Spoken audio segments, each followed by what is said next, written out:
सवय. आम्ही स्वतंत्र वाटा निर्माण करतो, स्वतः नवीन काहीतरी घडून दाखवतो. हे असले कुटाने नाही करत आम्ही की कोणी सांगायचं आणि मग करायचं. इतक्या हलक्या रक्ताच्या नाही येतात. कोणीतरी सांगायचं आणि मग आपण करायचं, आणि ते जीवन जगू पण नाही कोणी. मी तर नाहीच, पण कोणी जगू पण नाही. आपण आपला आंदोलन चालवत असो, किंवा कोणी संसार थाटीत असेल, किंवा कोणी राजकारण करत असेल, इतक्या कमी बुद्धीचा मी नाही.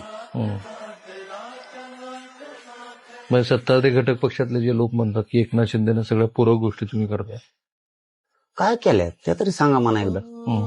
पूरक केलेत काय नाही ते तरी मला कळू द्या, म्हणजे मला त्याचं उत्तर तरी द्यायला. असं कोणी काही म्हणल्याने थोडस असं होत नाही कधी.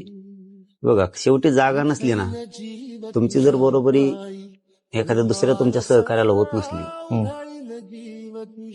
तर ती काय पण बोलणार. तुमच्यासारखा शब्द प्रयोग यावा, तुमच्यासारखी जिथं असताल तुम्ही त्या व्यासपीठावर, त्यावेळेस त्या व्यासपीठाप्रती तुमची असणारी निष्ठा असावं, ती तुमच्या सहकार्याला असली पाहिजे ना. असाच कसा तुमच्यासारखा बनवेल? लोकांच्या वाटेवर